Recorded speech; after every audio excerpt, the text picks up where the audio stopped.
രാജ്യത്തെ മെഡിക്കൽ പ്രവേശന പരീക്ഷയായ നീറ്റ് ഇന്ന് പ്രതിപക്ഷത്തിൻ്റെ രാഷ്ട്രീയ ആയുധമാണ്. ചോദ്യപേപ്പർ ചോർച്ചയും പരീക്ഷാ ക്രമക്കേടുകളും ലക്ഷക്കണക്കിന് വിദ്യാർത്ഥികളെയും രക്ഷിതാക്കളെയും ആശങ്കയിൽ ആഴ്ത്തി എന്നത് വാസ്തവമാണ്. കേന്ദ്ര സർക്കാരിൻ്റെ നിസ്സംഗതയ്ക്കെതിരെ ശക്തമായ നിലപാട് വ്യക്തമാക്കി കേരള നിയമസഭ. ദേശീയ പരീക്ഷാ സംവിധാനത്തിൽ സമഗ്രമായ പരിഷ്കാരങ്ങൾ ആവശ്യപ്പെട്ടുകൊണ്ടുള്ള പ്രമേയം ഇന്ന് സഭ പാസാക്കി. ഭരണപക്ഷത്തു നിന്ന് മന്ത്രി റോജി എം ജോൺ അവതരിപ്പിച്ച പ്രമേയത്തിന് LDF പൂർണ്ണ പിന്തുണ പ്രഖ്യാപിച്ചു. സഭയിലെ BJP അംഗങ്ങൾ മുന്നോട്ട് വച്ച ഭേദഗതികൾ വോട്ടിനിട്ട് തള്ളി. നീറ്റ് ക്രമക്കേടിൽ ഉത്തരവാദികൾക്കെതിരെ നടപടിയെടുത്ത കേന്ദ്ര സർക്കാരിനെ അഭിനന്ദിക്കണം എന്നുകൂടി പ്രമേയത്തിൽ ഉൾപ്പെടുത്തണമെന്ന് V മുരളീധരൻ ആവശ്യപ്പെട്ടു. എങ്കിലും സഭ അത് അംഗീകരിച്ചില്ല. വിദ്യാർത്ഥികളുടെ ഭാവിയെ ബാധിച്ച ദേശീയ തലത്തിൽ ഗുരുതരമായ ഒരു പ്രശ്നമായി തീർന്നിരിക്കുകയാണ് നീറ്റ്. ഇതിനെതിരെയുള്ള ആത്മാർത്ഥമായ പ്രതിഷേധമാണോ ഈ പ്രമേയം, അതോ കേന്ദ്ര സർക്കാരിനെ രാഷ്ട്രീയമായി പ്രതിരോധിക്കാനുള്ള മറ്റൊരു ആയുധം മാത്രമാണോ? കേന്ദ്ര നയങ്ങൾക്കെതിരെ ഉള്ള പ്രമേയങ്ങൾ ഐക്യകണ്ഠമായി പാസാക്കാറുള്ള കേരള നിയമസഭയിൽ ഇത്തവണ BJPയുടെ എതിർപ്പ് രേഖപ്പെടുത്താനായത് പുതിയ രാഷ്ട്രീയ സന്ദേശമാണ്. എല്ലാവർക്കും സ്വാഗതം പൊതുവേദിയിലേക്ക്.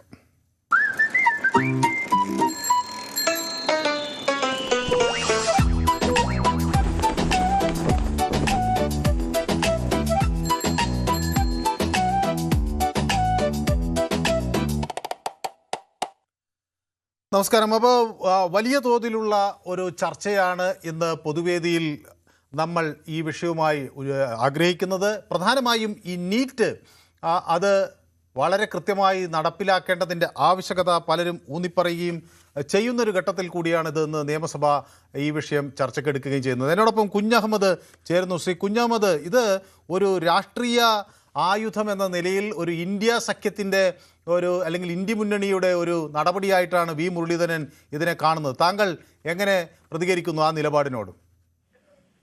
നമസ്കാരം സാറേ. നമസ്കാരം. നിങ്ങളെ ഈ വിഷയം ആദ്യം നമ്മള് ഈ അടിയിലേറി ബ്രേക്കിംഗ് ന്യൂസ് ആയിട്ട് കാണിക്കലുണ്ട്. ഇപ്പൊ എന്താ കാണിക്കാത്ത? നോക്കാം, നമുക്കത് നോക്കാം, ശ്രമിക്കാം. അതൊന്നും നിങ്ങൾ ശ്രദ്ധയപ്പെടുത്തിയാൽ വേറെ ഈ കേരള നിയമസഭയിൽ അവതരിപ്പിച്ചത് ഏകണ്ഠമായിട്ട് പ്രതിപക്ഷവും ഭരണപക്ഷവും കൊണ്ടുവന്നതാ. ഇത് എന്റെ പാർട്ടിയുടെ എല്ലാ പിന്തുണയും ഉണ്ടാകുന്ന പ്രതീക്ഷ കൊണ്ട് ഞാൻ നിർത്തുന്നു. Okay, thank U. അപ്പോൾ എന്നോടൊപ്പം ശ്രീ മുഹമ്മദ് മഞ്ചേരി കൂടി ചേരുന്നു. ശ്രീ മുഹമ്മദ് മഞ്ചേരി. സാറേ നമസ്കാരം. നമസ്കാരം. നമസ്കാരം. പിന്നെ ഞാൻ പറയുമ്പോ പിന്നെ ഈ നീറ്റ് കുറെ പേര് മരിച്ചു കുട്ടികള്. അല്ല, അതല്ല, നീറ്റിന്റെ ആ സാങ്കേതികത്വം എല്ലാവർക്കും അറിയാം. ഞാൻ ചോദിക്കുന്നത്, ഇത് CPM-ഉം കോൺഗ്രസും ചേർന്ന ഒരു ഇന്ത്യ സഖ്യത്തിന്റെ രാഷ്ട്രീയ പ്രമേയമാണ്. ഇതിൽ ആത്മാർത്ഥതയില്ല, വിഷയത്തോടുള്ള താല്പര്യമല്ല എന്ന V മുരളീധരന്റെ പ്രയോഗം എത്രമാത്രം ശരിയാണെന്നാണ് ഞാൻ ചോദിക്കുന്നത്. മുരളീധരൻ സാറിന്റെ പ്രമേയം ഒട്ടും ശരിയല്ല. അത് വെറുതെ ഒരു അവഗണിക്കലാണ് ആ മുന്നണിയെ. ഇനി അത് സംഭവിക്കരുത് എന്നുള്ള നിലക്ക് മാത്രമാണ്. കുറെ കുട്ടികൾ മരിച്ചു. അപ്പോ ഇനി എന്താ ഈ നീറ്റിന് അർത്ഥമുള്ളത്? ഇങ്ങനെ പോയാൽ സാറൊന്നാലോചിച്ച് നോക്കി. അപ്പൊ അത് ഇനി ഉണ്ടാവരുത് എന്നുള്ളതാ. ഇവിടെ മര്യാദയ്ക്ക് PSC പരീക്ഷ നടത്താൻ കഴിയാത്ത ആളുകൾ ആണ് ഇപ്പൊ ഇതിനെതിരെ കുറ്റം പറയുന്നതെന്നാണ് അദ്ദേഹം പറയുന്നത്. അത് പറഞ്ഞത് അങ്ങനെയാണ്. സംഭവം ശരി തന്നെയാണ്. അതിന്റെ അവിടെ ഓക്കെ. സന്തോഷ് കുമാർ എന്നോടൊപ്പം ചേർന്ന് കാസർഗോഡ് നിന്ന്. സന്തോഷേ. ഹലോ. ഹലോ, കേൾക്കാം. സന്തോഷ് കോഴിക്കോട് നിന്നാണ് അല്ലേ? കോഴിക്കോട്. സന്തോഷ്, നമുക്ക് രണ്ട് സന്തോഷുകൾ കാസർഗോഡ് നിന്നുണ്ട്. അപ്പോൾ എൻ്റെ ഒരു പെട്ടെന്ന് മനസ്സങ്ങനെ പോയതാണ്. സോറി. സന്തോഷിനെ എനിക്കറിയാം, കോഴിക്കോടുകാരൻ സന്തോഷ് നമ്മുടെ സ്ഥിരം പ്രേക്ഷകനാണ്. പക്ഷെ വല്ലപ്പോഴേ പൊതുവേദിയിൽ വിളിക്കാറില്ല, അതുകൊണ്ടാണ് ഞാൻ അത് ഓർക്കാതെ പോകുന്നത് പെട്ടെന്ന്. അല്ല സാറേ, ഞാൻ വിളിക്കാനുണ്ട്, കിട്ടുന്നില്ല. അതായത് പണിയില്ലാത്തപ്പോഴേ വീട്ടിലുണ്ടാവുള്ളൂ, അപ്പൊ വിളിക്കാൻ കിട്ടൂല. അതെയോ? അത് ശരി. ഏതായാലും ഇന്ന് കിട്ടിയല്ലോ, സന്തോഷം. അപ്പോൾ ഇന്ന് ജോലി ഇല്ലേ? ഇല്ല, ഇന്ന് ചെറിയൊരു ബാങ്കിലൊക്കെ പോകേണ്ട ഓരോ കാര്യങ്ങളൊക്കെ ഉണ്ടായി. അതെയോ? ബാങ്കിൽ പണം ധാരാളമായി കൊണ്ടിടാൻ പോയതാണോ? കൊണ്ടിടാനല്ല സാറേ, ലോൺ എടുത്തിട്ട് അടയ്ക്കാഞ്ഞിട്ട് വിളിച്ചിട്ട് പോയതാ. ലോൺ എടുക്കാൻ ഞാൻ വിചാരിച്ച് വലിയൊരു സമ്പാദ്യം കിട്ടിയപ്പോൾ ബാങ്കിൽ ഫിക്സഡ് FD ഒക്കെ ഇടാൻ പോയതായിരിക്കും. ഇതിലൂടെ നെഗറ്റീവ് പറയണ്ട, നമ്മളൊക്കെ സത്യം പറയുകയാണെങ്കിൽ ജീവിക്കണം വഹിക്കണം ചോദിച്ചിരിക്കുക. പക്ഷേ ശ്രീ സന്തോഷ്, ഞാൻ ഒരു കാര്യം പറയട്ടെ. നമ്മളിങ്ങനെ പ്രതിസന്ധികളോട് ഏറ്റുമുട്ടിയൊക്കെ ജീവിക്കുമ്പോഴാണ് അതൊരു ജീവിതമാകുന്നത്. എല്ലാം സ്വിച്ചിട്ട പോലെ നടന്നാൽ അങ്ങനെ ജീവിതം വളരെ വിരസമായി നമ്മൾ എന്നേ ഇത് ഉപേക്ഷിച്ച് സ്ഥലം വിടും. അപ്പോൾ നമ്മുടെ ജീവിതത്തിൽ പ്രതിസന്ധികൾ ഉണ്ടാകുന്നു, നമ്മളതിനെ പല വഴിയിലൂടെ ശക്തമായി നേരിട്ട് മുന്നേറി വിജയിക്കുന്നു. അപ്പം ഉണ്ടാകുന്നൊരു സന്തോഷം, അത് നമ്മുടെ കുട്ടികൾക്ക് ഒരു ഊർജ്ജമാകുന്നു, പ്രചോദനമാകുന്നു. അങ്ങനെ അതിനെ പോസിറ്റീവായി എടുത്താൽ അത് ഒരു പ്രയാസങ്ങളുണ്ട്, ഞാൻ ഇല്ലെന്ന് പറയുന്നില്ല, പ്രയാസങ്ങളില്ലാത്ത ആരുമില്ല. ഏറ്റവും വലിയ സമ്പന്നൻ്റെ കഥയെടുത്താൽ അദ്ദേഹത്തിനാണ് ഏറ്റവും കൂടുതൽ ബാങ്ക് ലോൺ ഉണ്ടാവുക. അപ്പോൾ അതൊരു ഒരു ഒരു ഒരു പോസിറ്റീവായി നമുക്ക് എടുക്കാം അല്ലേ? ഓ സാറെ, പോസിറ്റീവായിട്ട് തന്നെ ഇതുവരെ ജീവിച്ച സാറിന് അറിയാലോ. എന്തായാലും നമുക്ക് വരുമാനത്തിനേക്കാൾ കൂടുതലേക്ക് ചെലവിലേക്ക് ജീവിക്കുന്ന സാറേ ഒന്നും ചെയ്യാൻ പറ്റില്ല. അതായത് ഞാൻ പോകുന്നതിനോട് പറയല്ല, ഇവിടെ ചില ആളുകളൊക്കെ ആത്മഹത്യ ചെയ്യണം. ഞാൻ ഇപ്പൊ സത്യം പറയാം, ഞാൻ അങ്ങനെ പറയല്ല കേട്ടോ, പക്ഷെ ഞാൻ കുറേ ചിന്തിച്ചിട്ട് പറയണം. അത് ആരും ഇവിടെ കുറ്റം വേണ്ട കാര്യമില്ല. അതായത് ഒരു പരിധി വരെയുള്ള മുമ്പൊക്കെ എല്ലാവരുടെ അടുത്തൊന്നും നമുക്ക് കിട്ടുള്ളൂ. അത് കഴിഞ്ഞാൽ കഴിഞ്ഞ് പിന്നെന്താ പറയാ, മുമ്പൊക്കെ പിന്നെ നമ്മൾ കുടുംബത്തിനെ ആലോചിച്ചിട്ട് നമ്മൾ മുന്നോട്ട് പോകാൻ തന്നെ ഉള്ളൂ. ഏതായാലും നമ്മൾ മുന്നോട്ട് തന്നെ. മുന്നോട്ട് തന്നെ, അത് ഉറപ്പാണ്. അത് അവിടുന്ന് വിളിക്കണ വരെ മുന്നോട്ട് പോകും. ഓക്കെ. അപ്പം നമ്മൾ നീറ്റിലേക്ക് വരുമ്പോൾ, അപ്പോൾ ഈ വി മുരളീധരൻ്റെ ഒരു ആരോപണം, കേരളത്തിലെ കീം പരീക്ഷ ഹൈക്കോടതി റദ്ദാക്കിയത് ഓർമ്മയുണ്ടോ എന്നൊക്കെയാണ് അദ്ദേഹം ചോദിക്കുന്നത്. അപ്പോൾ അങ്ങനെയൊക്കെ ചെയ്തിട്ട് ഇപ്പോൾ നീറ്റിന് മാത്രം കുറ്റം പറയുന്നത് ശരിയാണോ എന്നാണ്?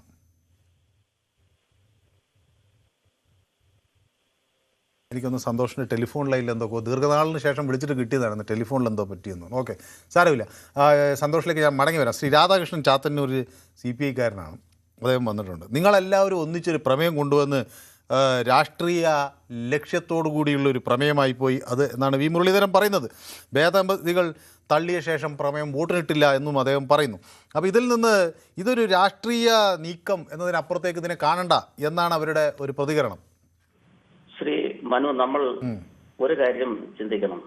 നമ്മളിപ്പോൾ രാഷ്ട്രീയമായിട്ടുള്ള ഇതുമായിട്ട് ബന്ധപ്പെട്ടുള്ള എല്ലാ കാര്യങ്ങളും, അതിന്റെ ആധികാരിക ചർച്ചകളും എല്ലാം അവിടെ നിൽക്കട്ടെ. ഞാൻ ഒറ്റ കാര്യമേ ചോദിക്കുന്നുള്ളൂ. ബഹുമാനപ്പെട്ട മുൻ കേന്ദ്രമന്ത്രിയും ഇപ്പോഴത്തെ BJP MLA-യുമായിട്ടുള്ള ശ്രീ വി മുരളീധരൻ പറഞ്ഞ വാക്കിൽ നിന്ന് അദ്ദേഹം സത്യം പറഞ്ഞാൽ ഒരു ഉത്തരവാദപ്പെട്ട ഭരണാധികാരി എന്ന് ഞാൻ പറയുമ്പോൾ അവർ കേന്ദ്ര ഗവൺമെന്റുമായിട്ട് ചേർന്ന് നിൽക്കുന്നതുകൊണ്ടാണ് ഞാൻ പറയുന്നത്. ഒരു MLA ഭരണാധികാരി എന്ന് പറയാൻ കഴിയില്ല എന്ന് അദ്ദേഹം പറഞ്ഞത് എന്ത് ബാലിശമായിട്ടുള്ള കാര്യമാണ് പറഞ്ഞത്. അത് കീം പരീക്ഷ പണ്ട് ഹൈക്കോടതി റദ്ദാക്കിയത് കൊണ്ട് നീറ്റ് ഞങ്ങൾ ഇങ്ങനെ ചെയ്യും എന്ന് പറഞ്ഞാൽ അങ്ങനെ ചെയ്യുന്നല്ല, അത് അങ്ങനെ വന്നപ്പോൾ അതിൽ കൃത്യമായി നടപടിയെടുത്ത് അത് ഗംഭീരമായി നടത്തിയ സർക്കാരിനെ അനുമോദിക്കണം എന്നും കൂടി പ്രമേയത്തിൽ ചേർത്തണം എന്നാണ് പറഞ്ഞത്. ആയിക്കോട്ടെ, പക്ഷേ നമ്മൾ ഇപ്പൊ നിങ്ങൾ മാധ്യമങ്ങളല്ലാതെ ഈ വിഷയത്തെക്കുറിച്ച് ഒരു ചർച്ച, ഞാൻ എന്റെ പാർട്ടി ഉൾപ്പെടെ ഇടതുപക്ഷം ഉൾപ്പെടെ കാര്യമായ ഒരു സമരം ഈ നീറ്റ് വിഷയവുമായിട്ട് ബന്ധപ്പെട്ട് നടത്തിയെന്ന് ഞാൻ അവകാശപ്പെടുന്നില്ല. കാരണം ഈ ഇടതുപക്ഷം, ഞാൻ പറയാൻ ആഗ്രഹിക്കുകയാണ്, ഞങ്ങളൊക്കെ താഴെ തട്ടിലുള്ള പ്രവർത്തകരായതുകൊണ്ട് മേലേ തട്ടിലുള്ള നേതാക്കന്മാരൊക്കെ ഇതിലൂടെ കേൾക്കുമെന്നുള്ളത് കൊണ്ടാണ്. എന്തുകൊണ്ടാണ് ഈ ഇടതുപക്ഷം അധികാരത്തിൽ നിന്ന് ഒരുപക്ഷെ പോയതുപോലെ പോലും കഴിഞ്ഞ 5 വർഷക്കാലം അല്ലെങ്കിൽ 10 വർഷക്കാലം കേന്ദ്ര സർക്കാരിനെതിരെ കാര്യമായ ഒരു സമരം ഇടതുപക്ഷം ചെയ്തില്ല എന്നുള്ളതാണ്. കാരണം ഭരണത്തിന്റെ ആലസ്യത്തിലായിപ്പോയി എന്നുള്ളതാണ്. അതും ഒരു കാരണമാണ്. തീർച്ചയായും ഞാൻ മനുവിനോട് എന്റെ നിലപാട്, ഞാൻ എല്ലാരെയും പോലെ അല്ലല്ലോ എന്ന് മനുവിനോട് ഞാൻ പറഞ്ഞിട്ടില്ലേ. നമ്മുടെ വീട്ടുകാർ തെറ്റ് ചെയ്താലും തെറ്റായിട്ട് ചൂണ്ടിക്കാണിക്കേണ്ടത് നമ്മള്, അതല്ലേ മനു എന്റെ ശരി? അല്ലാതെ എന്റെ വീട്ടുകാരാണ് അവർ കാണിക്കുന്ന വൃത്തികളെല്ലാം ശരിയാണെന്ന് ഞാൻ അങ്ങനെ പാടില്ല. അതാണ്. പക്ഷെ ഇവിടെ രാത്രി ഇവിടെ തന്നെ ഇപ്പൊ കുറച്ച് ദിവസമായിട്ട് നടക്കുന്ന വിവിധ വിഷയങ്ങൾ, ഈ സർക്കാരുമായിട്ട് ബന്ധപ്പെട്ടുള്ള യൂട്ടേൺ വിഷയങ്ങൾ, ഒത്തിരി യൂട്ടേൺ വിഷയങ്ങൾ താങ്കൾക്ക് അറിയാമല്ലോ. അപ്പൊ ഇതിലൊക്കെ തന്നെ ഞങ്ങളെ പാർട്ടി ആയതുകൊണ്ട് ഞങ്ങളെ മുമ്പേ ഗമിക്കുന്ന ഗോവ് തന്നെ പിമ്പേ ഗമിക്കും ഗോക്കളല്ല എന്ന് പറഞ്ഞതുപോലെയല്ലേ ഇപ്പൊ ഈ മറ്റു വിഷയങ്ങളിലും ഒക്കെ തന്നെ ഈ നമ്മുടെ ഈ UDF സർക്കാർ പോയിക്കൊണ്ടിരിക്കുന്നത്. ആ മുഖ്യമന്ത്രി അങ്ങനെ ചെയ്തത് കൊണ്ട് ഷാജിയും പറയുന്ന ഞങ്ങൾ മുഖ്യമന്ത്രി എന്തൊരു കുന്തം സിന്ദാബാദ്, അതാണ് ഇപ്പം ഈ മുസ്ലിം ലീഗിന്റെ ഒരു അവസ്ഥ.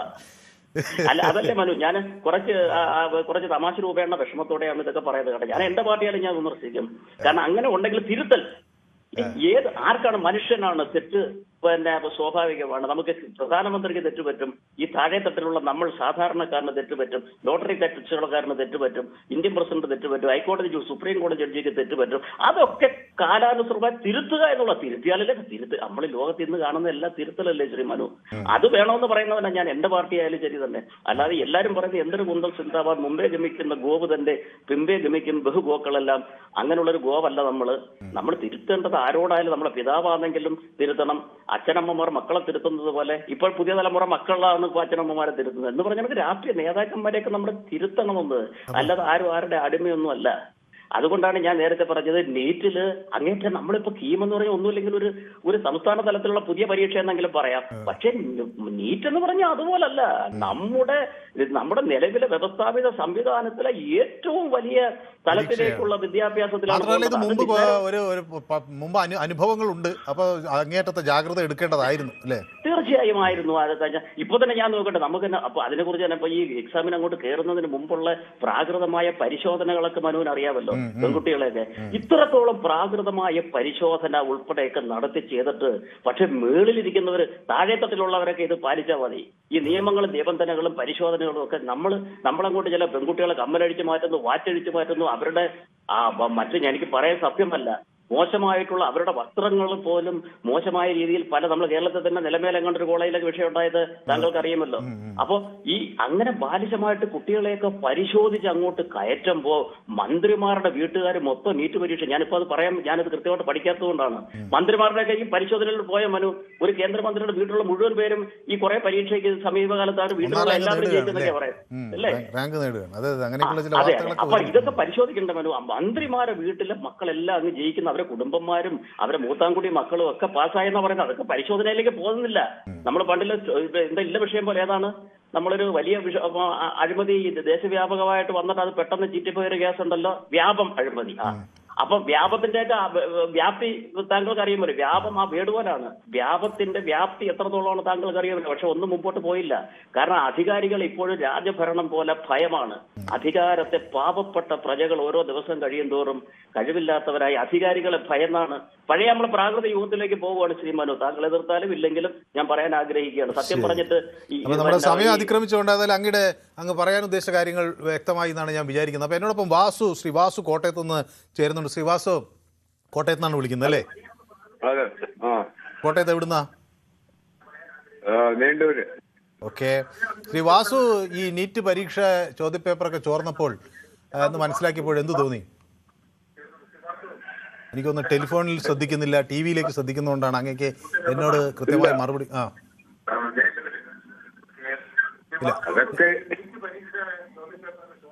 ഓക്കെ, ഞാൻ താങ്കളിലേക്ക് മടങ്ങി വരാം. കൃഷ്ണൻ കൊണ്ടോട്ടി എന്നോടൊപ്പം ചേരുന്നു. ശ്രീ കൃഷ്ണൻ, നമസ്കാരം. ഹലോ, നമസ്കാരം സർ. ശ്രീ കൃഷ്ണൻ, ഇത് ഒരു വെറും രാഷ്ട്രീയ ആയുധമാക്കി ചുരുക്കുന്നു എന്ന BJPയുടെ ന്യായത്തോടാണോ യോജിപ്പ്? അതോ ഇത് BJPയുടെ വീഴ്ചയാണ്, സർക്കാരിൻ്റെ വീഴ്ചയാണ് എന്ന് പറയുന്ന മറ്റ് കൂട്ടായ്മയോടാണോ യോജിപ്പ്? ഹലോ സർ, ഇതിൽ രാഷ്ട്രീയം നോക്കേണ്ടത് ഇല്ല. അതിലപ്പുറം ഇത് മൊത്തം ജനങ്ങൾ നമ്മുടെ സമൂഹത്തെ പഠിക്കേണ്ടതാണ്. ഓരോ രക്ഷിതാവും തങ്ങളുടെ കുട്ടികൾ അല്പം പഠിക്കുന്നവരാണെങ്കിൽ, ഒരു A+ നിലവാരത്തിൽ പുലർത്തുന്ന കുട്ടിയാണെങ്കിൽ ഒരു 5ാം ക്ലാസ് മുതൽ തന്നെ, പ്രത്യേകിച്ച് കേരളത്തിലെ രക്ഷിതാക്കൾ ലക്ഷക്കണക്കിന് രൂപ ചെലവാക്കിയാണ് കുട്ടികളെ ഈ ഇത്തരം മത്സര പരീക്ഷകൾക്ക് ഒരുക്കുന്നത്. അതിൽ വിവിധ സംവിധാനങ്ങളുമുണ്ട്. അത്രയും ശ്രദ്ധയോടെ ശ്രദ്ധിച്ച് പരീക്ഷയ്ക്ക് തയ്യാറാക്കിയിട്ട് ഇങ്ങനെ ചോദ്യപേപ്പർ ചോരുക എന്ന പ്രവണത വളരെ മാനസിക നില തകർക്കുന്നതാണ്. നോക്കണം, ഇത് ഇപ്പോൾ പുറത്തു വന്നത് കൊണ്ടാണ്. അപ്പൊ വർഷങ്ങൾക്ക് മുൻപ് തന്നെ അധികാരമുള്ളവരും ചോദ്യം തയ്യാറാക്കുന്നവരും പേക്ക് ചെയ്യുന്നവരും ഒക്കെ തന്നെ ചോദ്യങ്ങൾ ചോർത്തിയിട്ടുണ്ടാവും. ചോർത്തി 2000 മുന്നേ വന്നല്ലോ, അങ്ങനെയല്ലേ പലതരത്തിൽ ഇത് വന്നത്. പിന്നീട് അത് ആദ്യത്തെ പരീക്ഷ തന്നെ വേറെ എന്തോ നിയമപ്രശ്നങ്ങൾ കൊണ്ട് റദ്ദായി. പിന്നീട് അത് ചോദ്യപേപ്പർ ചോർന്നതിനെ സംബന്ധിച്ചൊരു വിവാദം വന്നു. അപ്പൊ അത് നമ്മൾ ഈ പുറത്തറിഞ്ഞത് മാത്രം, അറിയാതെ എത്രയോ നടന്നിട്ടുണ്ടാവാം എല്ലാ മത്സര പരീക്ഷകളിലും. കാരണം പുറത്ത് ഒരു ജോലിക്ക് ഒരാളോട് വാങ്ങുന്നത് വായിൽ കൊള്ളാൻ 70 ലക്ഷം. ഒരു സർക്കാർ ഉദ്യോഗസ്ഥൻ ഒരു ജോലിയിൽ നേടി, ഒരു ക്ലർക്കായി ജോലിയിൽ നേടി 30 വർഷം സർവീസ് കഴിഞ്ഞ അയാൾക്ക് കിട്ടിയ എല്ലാ പണവും കൂട്ടി നോക്കിയാൽ നമുക്ക് 2.5 കോടി രൂപ ഉള്ളൂ ഇന്നത്തെ നിലയിൽ. അങ്ങനെയുള്ള ഒരു സമയത്താണ് ഒരാൾ ഇങ്ങനെയുള്ള ഒരു അവസ്ഥയിലാണ് ഇത്തരം മത്സര പരീക്ഷകളിൽ എത്താൻ വേണ്ടി ലക്ഷങ്ങളും കോടികളും തയ്യാറാക്കാൻ വരെ തയ്യാറാവുന്നത്. അപ്പോ അത് അധികാരമുള്ളവരും ചോദ്യം തയ്യാറാക്കുന്നവരും അതുപോലെ പേക്ക് ചെയ്യുന്നവരും ഒക്കെ ആയിരിക്കാം ഇതിന്റെ പിന്നിൽ. ഇങ്ങനെയൊക്കെയുള്ള ആളുകൾ അവസാനം ഡോക്ടറായി വന്നാലുള്ള സാഹചര്യം എന്താണെന്ന് ഞാൻ ആലോചിക്കും. നമ്മുടെ കിഡ്നിയൊക്കെ ഉണ്ടെങ്കിൽ ഭാഗ്യം. മാത്രവുമല്ല, കുട്ടികളുടെ ഈ മോട്ടിവേറ്റ് മോട്ടിവേഷൻ പൂർണ്ണമായി നഷ്ടപ്പെടുകയാണ്. അവരുടെ പ്രതീക്ഷകൾ, സ്വപ്നങ്ങൾ, ആശകൾ, ആശങ്കകളായി മാറുകയാണ്. ഓക്കെ, അപ്പൊ സമയം ഇങ്ങനെ എനിക്ക് അതിക്രമിച്ചുകൊണ്ടാണ്. ഏതായാലും വളരെ നന്ദി താങ്കളുടെ പ്രതികരണം. ഈ മോട്ടിവേറ്റേഴ്സ് ശ്രദ്ധിക്കണം, കുട്ടികൾക്ക് താല്പര്യമുണ്ടെങ്കിൽ മാത്രമേ ഇത്ര മേഖലയിലേക്ക് പോകാവൂ. ശരി, ഓക്കെ, വ്യക്തമാണ്. അപ്പൊ എന്നോടൊപ്പം നിറയെ പ്രേക്ഷകർ യൂട്യൂബിൽ ചേരുന്നുണ്ട്. ഗോമാതാജി എന്നോടൊപ്പം ചേർന്നിട്ട് എനിക്ക് ചുവന്ന പിന്നെ ഒരു പൂവൊക്കെ അയച്ചിട്ടുണ്ട്. സന്തോഷം. മാതാജിയുടെ ചുവന്ന പുഷ്പങ്ങൾ സ്വീകരിക്കാം. ഗുഡ് ഈവനിങ് മനു എന്ന് ശ്രീമതി സൗമ്യ എന്നോട് പറയുന്നു. ബാംഗ്ലൂരിൽ നിന്നാണ് ശ്രീമതി സൗമ്യ പൊതുവേദിക്കൊപ്പം ചേരുന്നത്. സന്തോഷം. ജയകുമാർ എന്നോടൊപ്പം ഉണ്ട്, നമസ്കാരം എന്ന് പറയുന്നു. കിഷോർ ഉണ്ട്, കോന്നിയിൽ നിന്ന് എന്നോടൊപ്പം ചേർന്നിട്ടുണ്ട്. ഷിജു ഉണ്ട്, നമസ്കാരം എന്ന് പറയുന്നു, എന്നോടൊപ്പം ചേരുന്നു. എനിക്ക് ചുവന്ന ഹൃദയങ്ങൾ അയക്കുന്നു സുനിൽകുമാറിനും എൻ്റെ സ്നേഹം. അപ്പം മനു പൊതുവേദിയുടെ ഒരു ഉന്മേഷമൊക്കെ ഉണ്ട്. അപ്പം ഇന്ന് ഒരു ഉന്മേഷമൊക്കെ ഉണ്ടെന്നാണ് പറയുന്നത്. അതിന് കാരണം എന്താണെന്ന് വെച്ചാൽ ആളുകളോട് കുശലം പറഞ്ഞ് സൗഹൃദാന്തരീക്ഷത്തിൽ പോകുന്ന മനുവിൻ്റെ രീതിയാണ് എനിക്കിഷ്ടം എന്നാണ് ശ്രീ ശശിധരൻ പിള്ള പറയുന്നത്. അപ്പോൾ ഈ പൊതുവേദിയിൽ ഇങ്ങനെ വളരെ പ്രസക്തമായ കാര്യങ്ങൾ നർമ്മത്തിൽ കലർന്നൊക്കെ പറയുന്ന ശ്രീ ശശിധരൻ പിള്ളയുടെ ആ രീതിയെ ഞാനും അങ്ങേയറ്റം ഇഷ്ടപ്പെടുന്നു എന്നതും ഒരു കാര്യമാണ്. ഏതായാലും ഞാൻ ഈ നമ്മുടെ കോഴിക്കോടുകാരനായ സന്തോഷിന് ടെലിഫോൺ കട്ടായി പോയി. അപ്പോൾ അദ്ദേഹം പറഞ്ഞു ഒരു ഒരു ഒരു മിഡിൽ ക്ലാസ് മനുഷ്യൻ്റെ അല്ലെങ്കിൽ ഒരു ഇടത്തട്ടുകാരൻ്റെ ശരാശരി കേരളത്തിലെ ഒരു ഇടത്തട്ടുകാരൻ്റെ പ്രശ്നമാണ്. നമുക്ക് പലപ്പോഴും വരവിനനുസരിച്ച് നമുക്ക് ചിലവ് നിയന്ത്രിക്കാൻ കഴിയില്ല. അതിൻ്റെ ഒരു പ്രധാന കാര്യം, നമ്മൾ മറ്റു സ്ഥലങ്ങളിലെ പോലെയല്ല. നമ്മൾ നല്ല ആരോഗ്യ സംരക്ഷണം ആവശ്യമാണ് എന്ന് കരുതുന്നവരാണ്. നമ്മൾ നല്ല വിദ്യാഭ്യാസം വേണം എന്ന് കരുതുന്നവരാണ്. അപ്പോൾ ഇതിനൊക്കെ നമ്മളുടെ കുട്ടികൾക്ക് നല്ല സൗകര്യങ്ങൾ കിട്ടാൻ വേണ്ടി, നമ്മുടെ രക്ഷിതാക്കൾക്ക് നല്ല ചികിത്സ കിട്ടാൻ വേണ്ടിയൊക്കെ നമ്മൾ പണം ചിലവാക്കാൻ തയ്യാറാകുന്നവരാണ്. മാത്രമല്ല നല്ല വസ്ത്രങ്ങൾ ധരിക്കുന്നവരാണ്. അപ്പോൾ നമ്മുടെ വരവിനനുസരിച്ച് നമുക്ക് പലപ്പോഴും ചിലവുകൾ നിയന്ത്രിക്കാൻ ഒരാൾക്കും, സാധാരണ ഇടത്തട്ടുകാർക്ക് കഴിയുന്നില്ല. അതിനോടൊപ്പം തന്നെ കുതിച്ചു കയറുന്ന വില, അതൊക്കെ നമ്മളെ മൊത്തത്തിൽ ബാധിക്കുകയാണ്. അപ്പം ചിലപ്പോൾ ആളുകൾ പലതരം മാനസിക സംഘർഷങ്ങൾക്കിടയിൽ നിൽക്കുമ്പോഴാണ് നമ്മൾ പൊതുവേദിയിലേക്കൊക്കെ ആളുകൾ വിളിക്കുന്നത്. അപ്പോൾ അവർ നമ്മളൊരു കൂട്ടായ്മയാണെന്നും നമ്മൾ ഈ വിഷയങ്ങൾ ചർച്ച ചെയ്യുമ്പോൾ അവർക്കൊരു സമാധാനം, മാത്രമല്ല ഇത് ആളുകൾ കേൾക്കുന്നുണ്ടല്ലോ, പലരും ഇത് അറിയുന്നുണ്ടല്ലോ എന്നൊക്കെയുള്ള വിഷയങ്ങൾ കേൾക്കുമ്പോൾ ഒരു സന്തോഷം. അതൊക്കെ നമ്മുടെ ജീവിതത്തെ കൂടുതൽ മുന്നോട്ട് നയിക്കും നല്ല രീതിയിൽ എന്നാണ് ഞാൻ വിചാരിക്കുന്നത്. അപ്പോൾ അതാണ് ശശിധരൻ പിള്ള എന്നോട് പറഞ്ഞത്. ഗ്ലാഡിയേറ്റർ എന്നോടൊപ്പം ചേർന്നിട്ടുണ്ട്. കേരളത്തിൽ ഇപ്പോൾ ഇന്ത്യ മുന്നണി ഭരണം മുഖ്യമന്ത്രി സതീശൻ, ഉപമുഖ്യമന്ത്രി പിണറായി വിജയൻ, പ്രതിപക്ഷ നേതാവ് ബി ഗോപകുമാറാണെന്നാണ് പറയുന്നത്.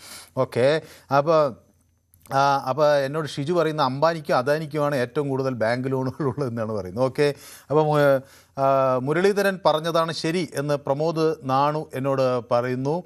അപ്പോൾ tell Muraleedharan to take Ayodhya issue, we will discuss എന്നാണ് പറയുന്നത്. അയോധ്യ ഇഷ്യൂ കൊണ്ടുവരണമെന്ന് പറയുന്നത്. Muraleedharan would have said without thinking, I would not have said without thinking. Okay, തിരുവനന്തപുരത്ത് ശബരിനാഥ് വി ശിവൻകുട്ടി ഡീലുണ്ടെന്ന് എന്നോട് ഗ്ലാഡിയേറ്റർ പറയുന്നു. സന്തോഷ് പരിപ്പായി നമ്മുടെ സ്ഥിരം പ്രേക്ഷകൻ എന്നോടൊപ്പം ചേർന്നിട്ടുണ്ട്. നീറ്റ് പരീക്ഷയിൽ വന്ന പാളിച്ചകൾ എത്ര ന്യായീകരിച്ചാലും അംഗീകരിക്കാൻ സാധിക്കില്ല.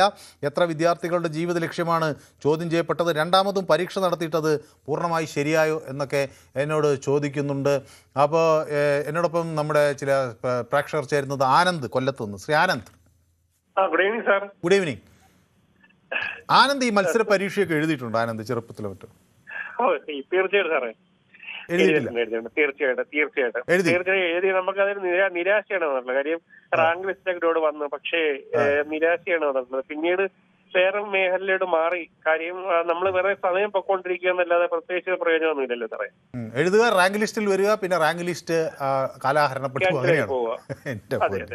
അപ്പൊ അവസാനം നിരാശ വന്നെങ്കിലും അതിനെയൊക്കെ അതിജീവിച്ച് വേറെ മേഖലയിലേക്ക് വേറെ മാർഗമല്ല സാറേ. ശരി, നമ്മള് പിന്നോട്ടില്ല, മുന്നോട്ട് തന്നെ. അതാണ് വേണ്ട. അപ്പൊ പൊതുവേദി പ്രേക്ഷകർക്ക് ആ ഒരു സ്പിരിറ്റ് ഉണ്ട് കേട്ടോ. അപ്പോൾ വേറത്തെ ഒരു പ്രേക്ഷകനോട് പറഞ്ഞു ഒരുപാട് കടങ്ങളുണ്ട്, ബാങ്കിലേക്ക് ലോൺ എടുക്കാനൊക്കെ പോകും, എങ്കിലും പൊതുവേദിയുടെയും കൂടി ഭാഗമായി തന്റെ പ്രതികരണവും കൂടി രേഖപ്പെടുത്തുക, മുന്നോട്ട് തന്നെ. അതാണ് നിലപാട്. തീർച്ചയായും നമ്മളൊരു വോട്ടർ നിലയിൽ നമ്മളിപ്പം ഈ പറയുന്ന എല്ലാവർക്കും നമുക്ക് വോട്ട് ചെയ്യുന്നതാണ്. അപ്പൊ നമ്മൾ അത് ആ ഒരു വിളിച്ച് പറയണം, ആ ഒരു ഇത് കാണിക്കണം. അത് അവരെയൊക്കെ നല്ല കാര്യം തന്നെ സാർ. ഇപ്പൊ ഇന്നത്തെ കാര്യം എന്ന് പറയുന്നത്, നമ്മള് ഈ നീറ്റ് പരീക്ഷ എന്ന് പറയുന്നത് നമ്മൾ ഇന്ത്യ ഭരിക്കുന്ന മുന്നണിക്ക് കാര്യം അവർക്ക് അത്ര കേപ്പബിലിറ്റി ഉണ്ടാകേണ്ടതാണ്. അവര് ഇന്ത്യ ഭരിക്കുന്നത്, ശരിയല്ലേ? അതെ. അപ്പൊ അവർക്കാണെങ്കിൽ അത് ആ പരീക്ഷ നടത്തുമ്പം നമ്മൾ അതിന്റെ ക്വസ്റ്റ്യൻ ആരാന്ന് പോലും കിട്ടുന്ന അറിയാത്ത രീതിയിൽ വേണം ഈ നീറ്റ് പരീക്ഷ നടത്താൻ. പക്ഷെ ഇതൊന്നും അങ്ങനെ ആരും ചെയ്യാറില്ല. കാര്യം അവർ നാട് നന്നാക്കണമെന്നും വലുതായിട്ടൊന്നും ആഗ്രഹമില്ല. അവരുടെ ബന്ധുക്കളും സ്വന്തക്കാരും ഒക്കെ ഒരു സിനിമ കയറി പോകുന്നുണ്ട്. സത്യം തന്നെയാണ്. ഇതിൽ മറ്റൊരു പ്രധാന കാര്യം, ഇതിപ്പോ പിടിക്കപ്പെട്ടാൽ തന്നെ എന്ത് ശിക്ഷ? 2 മാസം 1 മാസം കഴിഞ്ഞ് ജയിലിൽ നിന്ന് പുറത്തിറങ്ങാം. ഇത് ചോദ്യപേപ്പർ വലിയ തുകയ്ക്ക് വിൽക്കാം അല്ലേ? ആ രീതിയാണ്, ആ ആറ്റിറ്റ്യൂഡാണ് സാറോ പറഞ്ഞില്ലേ, ആ ആറ്റിറ്റ്യൂഡാണ് മാറേണ്ടത്. കാര്യം ഇത് പിടിച്ചാൽ ഇത് നല്ല ശിക്ഷയായിരിക്കണം. മിനിമം 3 വർഷം എങ്കിലും അകത്ത് പുറത്തു വരാൻ പറ്റില്ല എന്ന് തോന്നലുണ്ടാകണം, സ്വത്തുവകകൾ കണ്ടുകെട്ടണം. ഇങ്ങനെയൊക്കെ ചെയ്യുമ്പോഴാണ് ആളുകൾ ഭയക്കുള്ളൂ. ഇതെന്താന്ന് വെച്ചാൽ നല്ലൊരു വക്കീൽ കയ്യിലുണ്ടെങ്കിൽ എന്താ ഏറി വന്നാൽ 1 മാസമോ 2 മാസമോ കഴിഞ്ഞാൽ ജാമ്യം എടുത്ത് പുറത്തു വരാം. പിന്നെ വീണ്ടും അടുത്ത ക്വസ്റ്റ്യൻ പേപ്പർ ചോർത്തുകയാണ്. ഈ വന്ന ആളുകളുടെ പല ക്വസ്റ്റ്യൻ പേപ്പർ ഇത് ബീഹാറിലൊക്കെ ഇതിന്റെ വലിയ കേന്ദ്രങ്ങളുണ്ട് കേട്ടോ ആനന്ദൻ. അത് നമ്മൾ അറിയാത്തതാണ് സാർ, ഇത് ഉള്ളിലോട്ട് ഉണ്ട്, തീർച്ചയായിട്ടും ഉണ്ട്. അവർ ഈ ക്വസ്റ്റ്യൻ പേപ്പർ ചോർത്തുന്ന ഒരു ലോബി തന്നെയുണ്ട്. എന്നിട്ട് അവിടുത്തെ പരീക്ഷാ ഭവന്റെ പേര് ഗാന്ധിജിയുടെ പേര് ഇട്ടിട്ടുള്ള ഒരു പരീക്ഷാ ഭവനിൽ നിന്നാണ് ഇത് ചോർത്തിക്കൊണ്ടുപോകുന്നതെന്നും കൂടി ആലോചിക്കുമ്പോഴാണ്. അപ്പോൾ ഇത് ചോർത്തിയെടുക്കുക, അത് വലിയ വിലയ്ക്ക് വിൽക്കുക, അത് പണം കൊടുത്ത് വാങ്ങാനും കുറേ ആളുകളുണ്ട്. അതെല്ലാം അതെ, നിമിഷം സാറേ, സെക്കൻഡുകൾ മതി. ഇതിന്റെ ക്വസ്റ്റ്യൻ പേപ്പർ ടെലഗ്രാം വഴിയാണ് ചോർന്നതെന്ന് പറയുന്നത്. ടെലഗ്രാം വഴി എന്നല്ല, വേറെ നിരവധി ആപ്പുകൾ വഴി നമുക്ക് ചോർത്താൻ പറ്റും ഇത് ചെയ്യുന്നവർക്ക്. പക്ഷെ ഇതങ്ങനെ അതിൻ്റെതായിട്ടുള്ള രീതിയല്ല, നമുക്ക് സുതാര്യമായിട്ടാണ്. അല്ലാതെ ഇത് നമുക്ക് ചെയ്യേണ്ട രീതി, അതായത് ഇത് ഒരു തരത്തിലും പുറത്ത് അത് ആരാ ക്വസ്റ്റ്യൻ ഇട്ടതെന്ന് പോലും അറിയാത്ത ഇത് വേണമെന്ന് വെച്ചാൽ, കേന്ദ്ര ഗവൺമെന്റ് വേണമെന്ന് വെച്ചാൽ അവർക്ക് ചെയ്യാൻ പറ്റും. അത് പറ്റിയല്ലോ, 2ാമത്തെ തവണ അവരത് ചെയ്തല്ലോ. ശരി, അപ്പൊ വ്യക്തമാണ്. ഏതായാലും സമയം അതിക്രമിച്ചുകൊണ്ടാണ്.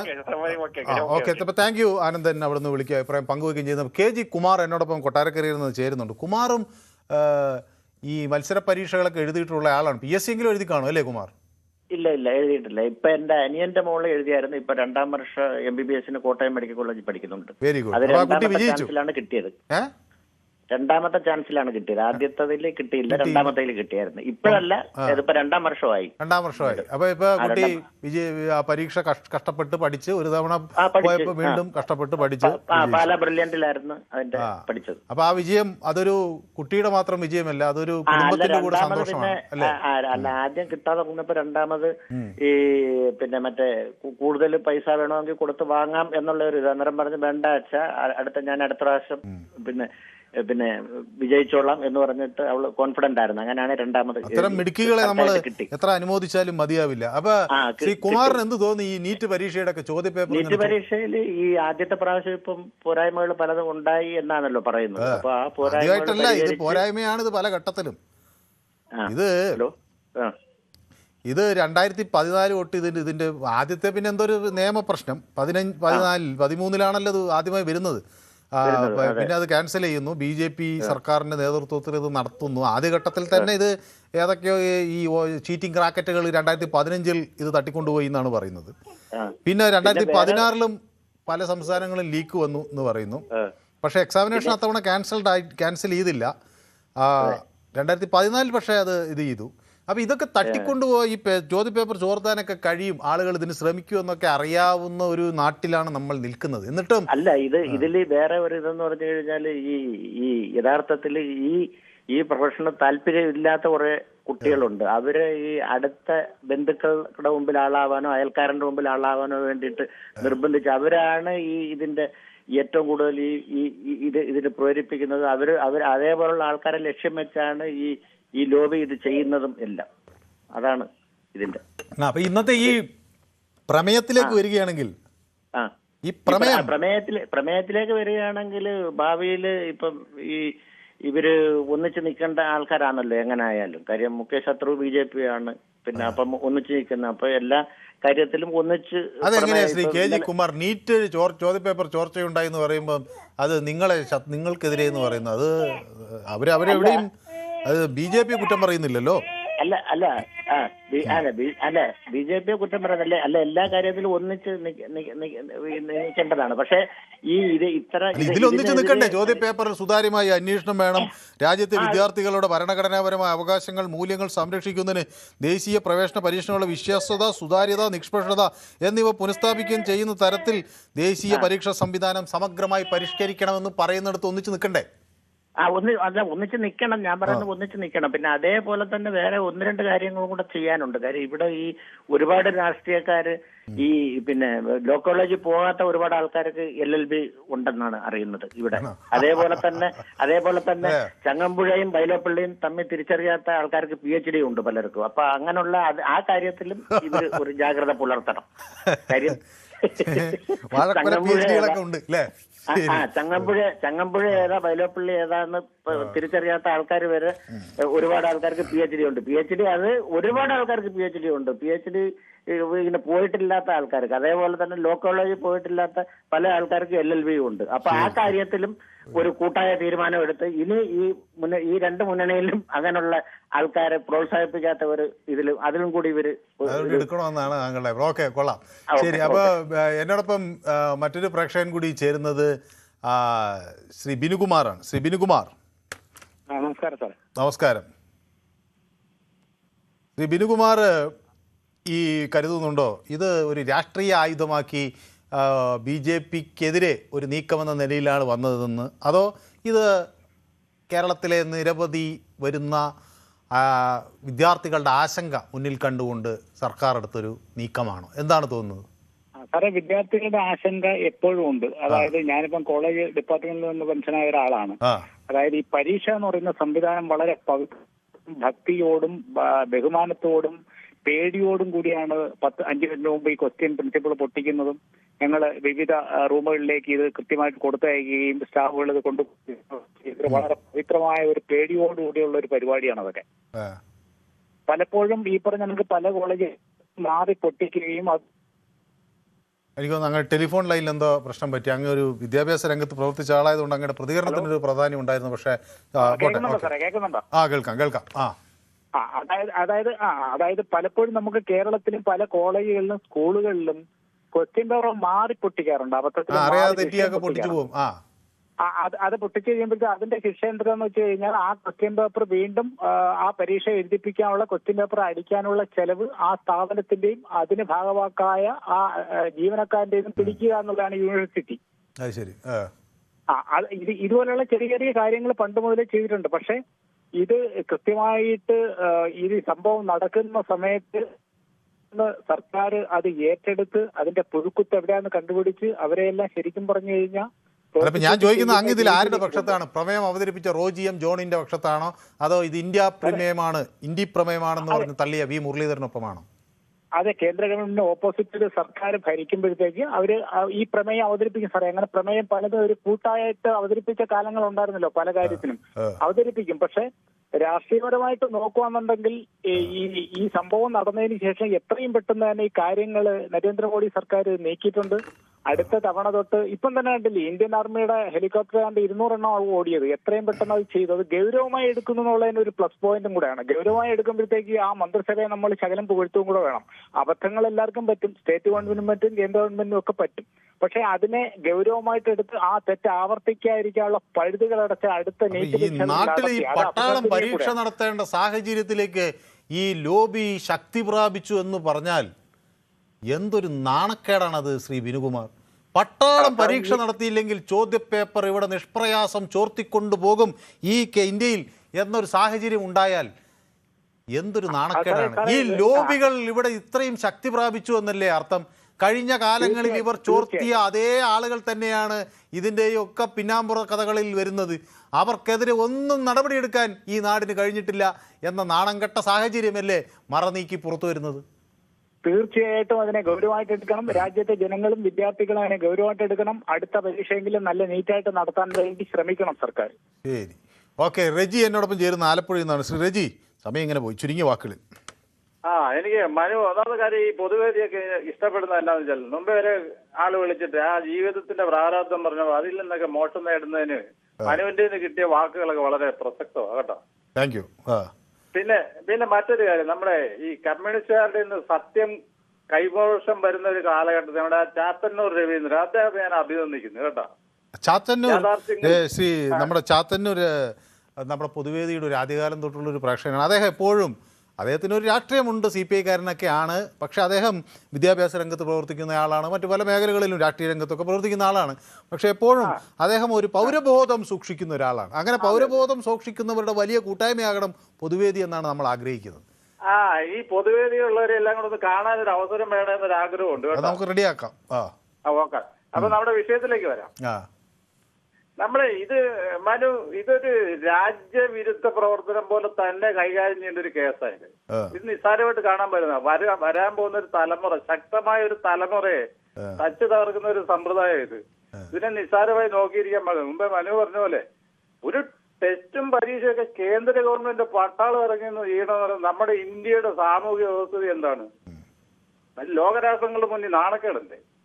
അത് പ്രമേയം പാസ്സാക്കിയത് നല്ലതല്ല. പക്ഷെ അത് മുരളീധരൻ ഈ സഭയിൽ പാസ്സാക്കിയിട്ട് മറ്റുള്ളവർ പറയുന്ന കാര്യം രാഷ്ട്രീയമായിട്ട് കണക്കാക്കണ്ടേ? Okay, thank you Reji. അപ്പോൾ ശ്രീ റെജിയുടെ ആ ഒരു പോസിറ്റീവ്നെസ് ആണ് നമ്മൾ കണ്ടത്. അപ്പോൾ നമ്മുടെ പൊതുവേദി പ്രഷറെല്ലാം പോസിറ്റീവാണ്, പ്രയാസങ്ങൾക്കിടയിലും പോസിറ്റീവാണ്. ശ്രീ ദിവാകരൻ തലശ്ശേരി എന്നോട് പിണങ്ങിപ്പോയ ആളാണ്, ഇപ്പോൾ അടങ്ങി വന്നിട്ടുണ്ട്, സന്തോഷം. ശ്രീ ദിവാകരൻ ജി. ഇല്ല സാറേ, ഞാൻ ഹോണറബിൾ, അതായത് റെസ്പെക്ട് ഡിസിപ്ലിൻ കീപ്പ് ചെയ്യുന്ന ആളാണ്, നല്ല മനുഷ്യനെ നിങ്ങൾ. പക്ഷെ ഞാൻ അന്ന് വെയിറ്റ് ചെയ്തുകൊണ്ട് പിന്നെ സാറേ ഞാനൊരു കോംപ്ലിമെന്റ്സ് പറയാം. സാറിന്റെ ഓവർ കോട്ട് ഇടുമ്പോ എങ്ങ് പോലെയുണ്ട് കേട്ടാ. ഓവർ കോട്ട് ഇല്ലാതാകുമ്പോ അല്ലേ? അല്ല, ഓവർ കോട്ട് ഇടുമ്പോ നല്ലതാ, നല്ല പേഴ്സണാലിറ്റി ഉണ്ട്, VIP ലുക്ക് ഉണ്ട്. ആണോ? അപ്പൊ ഓവർ കോട്ട് ഇല്ലെങ്കിൽ അതുമല്ല, ഇപ്പൊ നല്ല ശക്തമായിട്ട്, നല്ല വാല്യുബിൾ ആയിട്ട്, നല്ല മിടുമിടുക്കനായിട്ട്, നല്ലോണം ശക്തിയായിട്ട് പറയുന്നുണ്ട്. അത് നല്ല അറ്റാക്ക് ചെയ്യണം. പിന്നെ മറ്റുള്ള വോട്ടറോടായി അറ്റാക്ക് ആ സ്ട്രോങ്, കോൺഫിഡന്റും ആ ബോൾഡായിട്ട് പറയുന്നുണ്ട്.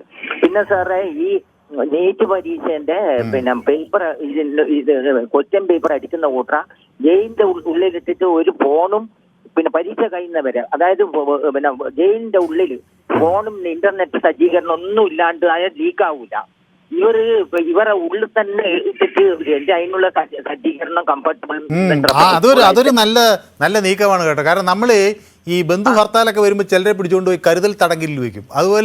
ഇതുപോലെ പ്രധാനപ്പെട്ട പരീക്ഷ വരുമ്പോൾ ഇത്തരം കേസിലെ പ്രതികളെല്ലാം കൂട്ടത്തോടെ കൊണ്ടുപോയി കരുതൽ തടങ്കലിൽ വെക്കുന്നതല്ല. അത് നല്ല ഐഡിയ. അത് നല്ലത്. അത് റെസ്പെക്ട് മെയിൻ ഡിസിപ്ലിൻ ഓർക്കും എല്ലാ സൗകര്യം കൊടുക്കുക, പിന്നെ ജയില് പോലെയാക്കുക. എന്നിട്ട് പരീക്ഷ പിന്നെ ക്വസ്റ്റ്യൻ പേപ്പർ ഇട്ടിട്ട് പിന്നെ പരീക്ഷ തീർന്നു കഴിഞ്ഞാൽ പുറത്താക്കാം. പിന്നെ ഫോണും കൊടുക്കും, പിന്നെ ടെലിഫോൺ, ഒരു പിന്നെ കമ്മ്യൂണിക്കേഷനും പാടില്ല, ഇന്റർനെറ്റ് പാടില്ല, ഒന്നും ഓർഡർ സജ്ജീകരണം പാടില്ല. അതിനെ സെർച്ച് ചെയ്യുക. എന്നാൽ ക്ലിയർ ആയിട്ട് 100% നല്ല വില, എത്ര കുട്ടികളാണ് മരിക്കുന്നത്, എത്രയാ നഷ്ടപ്പെടുന്നത്, എന്തെന്നാ ഇവരെ അനാസ്ഥയല്ലേ. പിന്നെ വിദ്യാഭ്യാസ വകുപ്പിന്റെയും കേന്ദ്രത്തിന്റെയും ഭയങ്കര പിന്നെ അനാസ്ഥയില്ല. പിന്നെ wish all the best for ever last. ഫാമിലിയിൽ നല്ല ഇവരുടെ ഹെൽത്ത് ഈസ് വെൽത്ത് എല്ലാം നല്ല വരുത്തേ. ഓക്കെ, ദിവാകരൻ തലശ്ശേരി പാലയാട്. അപ്പോൾ ദിവാകരനെ കണ്ടപ്പോൾ എനിക്ക് വലിയ സന്തോഷം തോന്നി. കാരണം കഴിഞ്ഞ ദിവസം അദ്ദേഹം എന്നോട് പിണങ്ങിപ്പോയതാണ്. അദ്ദേഹത്തിന് കുറച്ച് നേരം ഫോണിൽ തുടരേണ്ടി വന്നതിനോടാണ് എന്നോട് ദേഷ്യപ്പെട്ടത്. അപ്പോൾ നമുക്ക് എന്താണെന്ന് വെച്ചാൽ ഒരാളുമായിട്ട് നമ്മൾ സംസാരിച്ചുകൊണ്ടിരിക്കുകയായിരിക്കില്ല, അപ്പോൾ നമുക്ക് അടുത്ത ആളുടെ ഫോൺ എടുക്കാൻ പറ്റില്ല.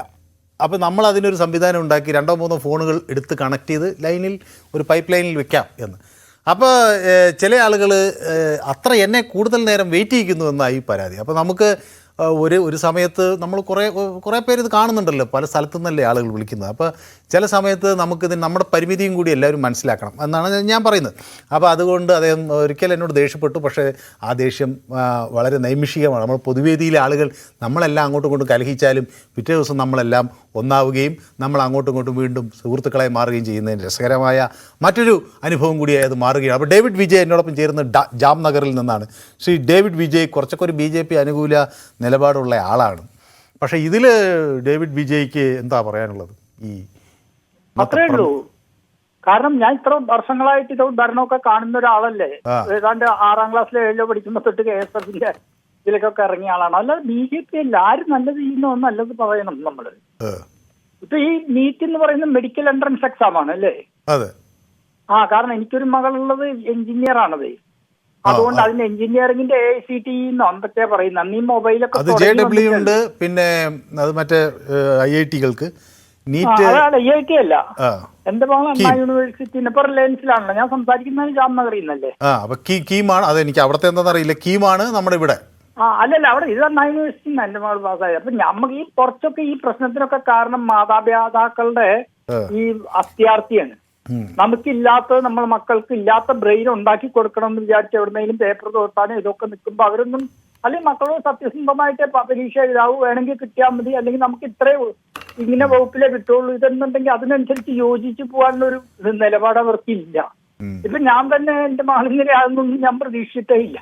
കെമിക്കൽ എഞ്ചിനീയറിംഗാണ് പഠിച്ചിരുന്നത്. അപ്പൊ തന്നെ എന്റെ അടുത്ത് പലരും ചോദിച്ചോ ഇത് പെൺകുട്ടികളെ പഠിപ്പിച്ചിട്ട് എന്ത് കിട്ടാനാണ്. അതൊരു ഒരു വശത്ത് ശ്രീ ഡേവിഡ് വിജയ് അത് ധാർമ്മികതയുടെ കാര്യം, മറുവശത്ത് ഇത് നടത്താനുള്ള ഒരു ഉത്തരവാദിത്തം ഇവിടുത്തെ ഒരു സംവിധാനത്തിനില്ലേ? നാഷണൽ ടെസ്റ്റിംഗ് ഏജൻസിയാണ് ഇത് നടത്തേണ്ടത്. ഇപ്പൊ ഏറ്റവും ഒടുവിൽ മനു ഒരു കാര്യം ഞാൻ ഞെട്ടിപ്പോയി ഇത് വായിച്ചപ്പോ, ഈ പേപ്പർ ഇടാൻ കൊടുത്ത ആളാണത് ആ ഫോർമുലേറ്റ് ചെയ്യുന്ന വ്യക്തി തന്നെ ചോർത്തി കൊടുത്തിരിക്കുന്നു.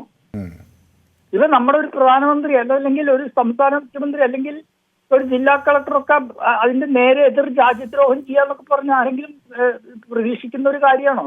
അതൊന്നും ഒരു ഗവൺമെന്റിനെ കുറ്റം പറഞ്ഞിട്ടും കാര്യമില്ല. അല്ല, അതിന്റെ കാരണം എന്താന്ന് വെച്ചാൽ ഇത് ചെയ്താൽ സുഖമായി രക്ഷപ്പെടാമെന്ന എത്രയോ അവസരങ്ങളിൽ നമ്മൾ കാണുകയാണ്. അതൊക്കെ ഒരു അങ്ങക്ക് തന്നെ അറിയാലോ, ബീഹാറിൽ ഇതിന്റെ വലിയ ലോബികളുണ്ട്. ഞാൻ ഡൽഹിയിൽ പഠിക്കുന്ന സമയത്ത് ഇത്തരം ആളുകളെ കുറിച്ചൊക്കെ അന്ന് പറഞ്ഞു കേട്ടിരുന്നു. ഇതിന്റെ വലിയ ലോബികൾ ബീഹാറിൽ നിന്ന് ഡൽഹിയിൽ വന്ന് തമ്പടിക്കുകയാണ്. ഇതിന്റെ ക്വസ്റ്റ്യൻ വേറൊരു കാര്യം, മര്യാദയ്ക്ക് നല്ല നിലയ്ക്ക് പഠിച്ചെത്തിയില്ലെങ്കിൽ ഞാനിപ്പോ കേട്ടത് തന്നെ കുറച്ച് ദിവസം മുമ്പ് ടൈംസ് ഓഫ് ഇന്ത്യ ഈ എഞ്ചിനീയറിംഗ് പാസ്സാവുന്നില്ല. ഇപ്പൊ എന്റെ മകളെ പോലൊക്കെ ഒരു പൊസിഷനിൽ ഇരിക്കുന്നവർ വളരെ കുറച്ചേ ഉള്ളൂ. എത്ര ശതമാനം ആൾക്കാർക്ക് താഴെ മുഴുവൻ വേറെ പല പണികൾക്കും പോവുകയാണ്. ഈവൻ വെഹിക്കിൾ ഡ്രൈവേഴ്സിന്റെ പോസ്റ്റിൽ വരെ ഇരിക്കുന്നവരൊക്കെ ഉണ്ടെന്നൊക്കെ. അപ്പൊ നമ്മള് ചുരുക്കം പറഞ്ഞിട്ട് ഞാൻ ഇതിനോട് യോജിക്കുന്ന നമ്മുടെ മക്കൾക്ക് എന്താണുള്ളത് അതനുസരിച്ച് പോയാൽ നിന്നൊക്കെ കുറെയൊക്കെ ജനങ്ങളും ധാർമ്മിക ബോധം ഉള്ളവരാകണം. അതല്ലെങ്കിൽ ഇതൊക്കെ സംഭവിച്ചുകൊണ്ടിരിക്കും. അതൊന്നും നമ്മൾ ആരും കൂട്ടിയാൽ നിർത്താൻ പറ്റില്ല. ഇത് ഞാൻ തന്നെ പ്രതീക്ഷിച്ചതല്ല ഇങ്ങനെയൊന്നും എന്റെ മകൾ ഒരു നിലയിൽ എത്തുന്നൊക്കെ. അതിന് ആദ്യം കൽക്കട്ടയിലായിരുന്നു ഫോസ്റ്റർ വീലർ എന്ന് പറഞ്ഞിട്ടൊരു കമ്പനി. അവിടെ മിനിമം 3 years എക്സ്പീരിയൻസ് ഇല്ലാത്തവരെ കിട്ടില്ല. ഒരു കൺസൾട്ടൻസിയിൽ 5,000 രൂപയൊക്കെ മേടിച്ചിരുന്നു. അവിടുന്ന് ഓൺലൈനായിട്ട് ഇന്റർവ്യൂ നടത്തി ഉടനെ തന്നെ അവിടെ കിട്ടി. 1 വർഷം പോലും എക്സ്പീരിയൻസ് ആയിട്ടില്ല. അപ്പൊ ആ സബ്ജക്റ്റിനോടുള്ള ഇൻട്രസ്റ്റ് ഉള്ളവരാണെങ്കിൽ പോട്ടെ. നമുക്ക് ശ്രീ ഡേവിഡ് വിജയ് പറയുന്നതൊക്കെ എനിക്ക് മനസ്സിലായി. അങ്ങയുടെ ആ ധാർമ്മികതയെ ഞാൻ അങ്ങേയറ്റം പ്രോത്സാഹിപ്പിക്കുന്നു. അങ്ങയുടെ മകളുടെ ഉന്നത വിജയത്തിലും ഞാനും അങ്ങേപ്പോലെ സന്തോഷിക്കുന്നു. പക്ഷേ നമ്മളെല്ലാവരും ഡേവിഡ് വിജയ്മാരല്ല. ഇവിടെ അതുകൊണ്ടാണല്ലോ ഈ നാട്ടിൽ പോലീസും കോടതിയും നിയമപുസ്തകങ്ങളും ഒക്കെ ഉണ്ടാകേണ്ടി വന്നത്. ഇതെല്ലാം ലംഘിക്കുന്ന വലിയൊരു വിഭാഗം ഇവിടെ ഉണ്ട് എന്നുള്ളത് കൊണ്ടുകൂടിയാണ്. അപ്പോൾ ആ പിടിക്കപ്പെടുന്ന ആളുകളെ, തെറ്റ് ചെയ്യുന്ന ആളുകളെ കർശനമായി ശിക്ഷിക്കാനും അവർക്ക് ഇനി അത് എളുപ്പത്തിൽ അത് കടന്നു പോകാൻ കഴിയില്ല എന്ന ബോധ്യമുണ്ടാക്കാനും കൂടി ഒരു ഭരണ സംവിധാനത്തിന് കഴിഞ്ഞില്ലെങ്കിൽ അത് ഈ തട്ടിപ്പ് നടത്തുന്നവരിലേക്ക് തിരിയാൻ ആളുകളെ പ്രചോദനമാകും എന്ന കാര്യത്തിൽ സംശയമില്ല. ഏതായാലും എന്നോടൊപ്പം നിറയെ പേർ യൂട്യൂബിൽ ചേർന്നിട്ട് ഞാൻ കുറേയൊക്കെ അവരുടെ വായിച്ചിട്ടില്ല. അമ്പാടി എന്നോടൊപ്പം ചേർന്നിട്ടുണ്ട്. അമ്പാടി, അന്തസ്സുണ്ടെങ്കിൽ മുല്ലപ്പെരിയാർ തമിഴ്നാടിനെതിരെ ഒരു പ്രമേയം പാസ്സാക്ക്, അന്തസ്സുണ്ടോ ഇന്ത്യ മുന്നണിക്ക് എന്ന് സുനിൽകുമാർ ചോദിക്കുന്നു. അപ്പോൾ എന്നോട് ജയകുമാർ ചേർന്നിട്ടുണ്ട്. നമ്മുടെ പ്രിയപ്പെട്ട മുരളീധരൻ നായർ MN എന്നോടൊപ്പം ചേർന്നിട്ടുണ്ട്. അദ്ദേഹം എനിക്ക് നമസ്കാരമൊക്കെ പറയുന്നുണ്ട്. Were is the leader of the India മുന്നണി എന്ന് ഗോപാലകൃഷ്ണൻ കേശവൻ പിള്ളൈ ചോദിക്കുന്നുണ്ട്. രാഹുൽ ഗാന്ധി കാണാനില്ല എന്നൊക്കെ പറഞ്ഞ് BJPക്കാർ കേന്ദ്രത്തിലൊക്കെ പലതരത്തിലുള്ള തമാശകൾ അടിച്ചുവിടുന്നത് നമുക്ക് കേൾക്കുന്നുണ്ട്. അപ്പോൾ അതിനെ പരിഹരിച്ചാണ് അദ്ദേഹം പറയുന്നത്. അപ്പോൾ these kind of examinations will medical practices who will keep scissors inside human intestine എന്ന് എന്നോട് ഷിജു പറയുന്നു. അപ്പോൾ നമ്മുടെ കോർപ്പറേഷനെ കുറിച്ചൊക്കെ ആളുകൾ ചോദിക്കുന്നുണ്ട്. തിരുവനന്തപുരം കോർപ്പറേഷൻ ഭരണം BJPക്ക് നഷ്ടമാകുമോ എന്ന് ചോദിക്കുന്നു. ഞാൻ പാപ്പുവൊക്കെ എന്നോട് ചേർന്നിട്ടുണ്ട്. അമ്പാടി സ്വപ്നം കാണുന്നു എന്നൊക്കെയാണ് പറയുന്നത്. Okay, hi Manu sir, good evening എന്ന് എന്നോട് മിനി ടീച്ചർ പറയുന്നുണ്ട്. മിനി ടീച്ചർക്കും എൻ്റെ നമസ്കാരം. അപ്പോൾ shirt and sleeve colour cuff colours contrast ആണ്. അപ്പോൾ എൻ്റെ ഷർട്ടിൻ്റെയും സ്ലീവിൻ്റെയും കളർ വ്യത്യാസമാണ് എന്ന് പറയുന്നത്. ഓക്കെ, ഇതൊക്കെ ഇങ്ങനെ നിങ്ങളിരുന്ന് വളരെ വളരെ വളരെ കൂലങ്കഷമായി അല്ലെങ്കിൽ വളരെ സൂക്ഷ്മമായി നിരീക്ഷിക്കുന്നു എന്നത് കാണുമ്പോൾ തന്നെ എനിക്കൊരു സന്തോഷം. നമ്മൾ പൊതുവേദി അത്രയും ഗൗരവത്തിലാണ് എടുക്കുന്നത്. അപ്പോൾ ഷർട്ടിൻ്റെയും സ്ലീവിൻ്റെയിൽ വന്നിട്ടുള്ള ഈ കളറും തമ്മിലുള്ള വ്യത്യാസമാണ് ഒരു പ്രേക്ഷകൻ എനിക്ക് എഴുതി അയക്കുന്നത്. ഓക്കെ, അത് കൊള്ളാം. ഓക്കെ, അപ്പോൾ ബാലചന്ദ്രൻ എന്നോട് പറയുന്നത് ഇതിലെ പ്രധാന പ്രതികൾ കുൽക്കർണിയുടെ വീട് ബുൾഡോസർ വെച്ച് ഇടിച്ചു പൊളിച്ച കാര്യം മലയാള മാധ്യമങ്ങൾ കണ്ടില്ലേ എന്നുള്ളതാണ്. ഓക്കെ, കൊള്ളാം. അത് കാണാതെയൊന്നുമല്ല. പക്ഷേ ഇതെല്ലാം കഴിഞ്ഞിട്ട് പിന്നെ വീടിടിച്ച് പൊളിച്ചിട്ട് എന്ത് കാര്യം? സാർ, നമ്മുടെ നാട്ടിലെ ഒരു മനുഷ്യൻ 10 രൂപ സഹായം ചെയ്താൽ കുറേ മരണം ഒഴിവാക്കാം എന്ന് സന്തോഷ് കുമാർ പറയുന്നു. അതെ, okay. As per KG Kumar, Nehruji is responsible for NEET paper leak എന്ന് ചിലരൊക്കെ പരിഹസിക്കുന്നുണ്ട്. ഓക്കെ, ഷിജുവിന് കുറച്ച് നീഡ്സ് ഇംഗ്ലീഷ് കോച്ചിങ് എന്നൊക്കെ അങ്ങനെയൊക്കെയുള്ള തമാശകൾ ഇങ്ങനെ പോകുന്നുണ്ട് കേട്ടോ. ബാലചന്ദ്രനുണ്ട്. PSC പരീക്ഷയിൽ ക്രമക്കേട് നടത്തിയ ഒരു ക്രിമിനൽ 1ാം റാങ്ക് നേടി എഴുതാത്ത പരീക്ഷ ജയിച്ചു. BCom പാസ്സാവാത്ത എഴുതാത്തവന് MCOM അഡ്മിഷൻ കിട്ടുന്ന സകല DYFIക്കാർക്കും ഡോക്ടറേറ്റ് കിട്ടുന്ന നാടാണിത് എന്നുള്ള ഒരു പരിഹാസവും അവിടെയുണ്ട്. ഓക്കെ, അപ്പം നന്ദകുമാർ P പറയുന്നു, കേന്ദ്രം ശക്തമായി നിലപാടെടുക്കുമെന്ന് പ്രതീക്ഷിക്കാം. അടുത്ത വർഷം മുതൽ ഓൺലൈനാക്കുമെന്ന് പറഞ്ഞിട്ടുണ്ട്. നമ്മുടെ PC-യുടെ കാര്യം കണ്ടല്ലേ, ഏറ്റവും കൂടുതൽ മെമ്പർമാരുണ്ടായിട്ടും ഇതാണ് അവസ്ഥ എന്ന് പറയുന്നു. സുനിൽ ജോസഫ് എന്നോട് ഗുഡ് ഈവനിങ് ഒക്കെ പറയുന്നുണ്ട്. പലരുടെയും കമൻറ്റുകൾ ജമ്പ് ചെയ്തുകൊണ്ട് എനിക്ക് വായിക്കാൻ കഴിയുന്നില്ല. ഞാൻ അതിലേക്കൊക്കെ വരാം. എനിക്കൊരു ചെറിയ ഇടവേള ആവശ്യമാണ്. ഞാൻ പെട്ടെന്ന് വരാം. Short break.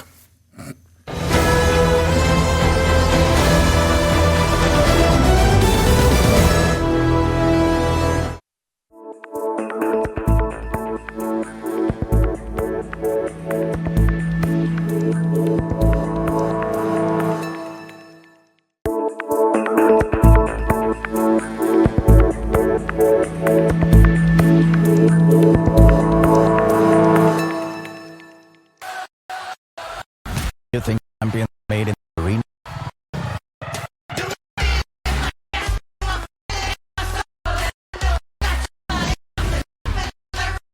He rise from the street, remember champion.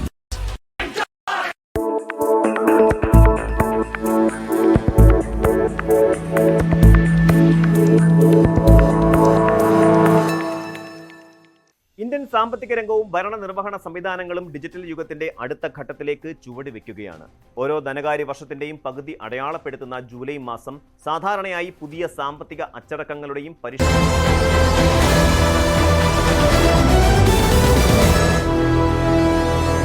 Yes, അപ്പോൾ ഗ്ലാഡിയേറ്റർ എന്നോട് പറയുന്നത് ഈ പരീക്ഷാ ചോദ്യപേപ്പർ ചോർത്തുന്നവൻ്റെ കാര്യം അടുത്ത വർഷം 1 മാസം മുമ്പ് അവൻ്റെ വീട് ഇടിക്കുമെന്നാണ് പറയുന്നത്. നമുക്ക് നോക്കാം അടുത്ത വർഷം 1 മാസം മുമ്പ് വീട് ഇടിക്കുമെന്ന്. അപ്പോൾ ബാബുരാജൻ കാഞ്ഞിരപ്പുഴ എന്നോട് പറയുന്നത് മനു തന്നെ പഠിക്കുന്ന കാലത്ത് ഇതുപോലെ ആളുകളെ പറ്റി പറയുന്നത് കേട്ടിട്ടുണ്ട് എന്നല്ലേ. അപ്പോൾ എല്ലാ കാലത്തും ഉള്ളതാണ്, ഇത് ചില സമയങ്ങളിൽ അറിയുന്നു എന്ന് മാത്രം എന്നാണ്. അപ്പോൾ ഇത് അന്ന് കാലത്തും ഒക്കെ ഉള്ളതായിരുന്നു എന്ന കാര്യത്തിൽ സംശയമില്ല. അന്ന് ഇത് ബീഹാറിലും ഉത്തർപ്രദേശിലുമൊക്കെ ഇതിൻ്റെ വലിയ ലോബികൾ ഉണ്ടായിരുന്നു എന്നൊക്കെ ഞാൻ എല്ലാവരും പറഞ്ഞു കേട്ടിട്ടുള്ള. അന്ന് കുറേ ചോദ്യപേപ്പറുകൾ ഇതുപോലെ ചോരുന്ന കാര്യങ്ങളും അവിടെയൊക്കെ ഉണ്ടായിരുന്നു. അപ്പോൾ അന്ന് സാഹചര്യങ്ങൾ വളരെ പരിമിതമായിരുന്നു. ഒരു ചോദ്യപേപ്പർ തട്ടിക്കൊണ്ടുപോകുന്ന സാഹചര്യങ്ങൾ പലയിടത്തും നമുക്കറിയാം. ബീഹാറിലൊക്കെ പണ്ട് ബാലറ്റ് പേപ്പറൊക്കെ എടുത്ത് ആളുകൾ ബാലറ്റ് ബോക്സൊക്കെ എടുത്ത് ഓടുന്നൊക്കെ ഒരു സാഹചര്യമുണ്ട്. ഇന്ന് ആ സാഹചര്യങ്ങളെല്ലാം മാറി. എല്ലായിടത്തേക്കും വാഹനങ്ങൾ എത്താനുള്ള സാഹചര്യമായി.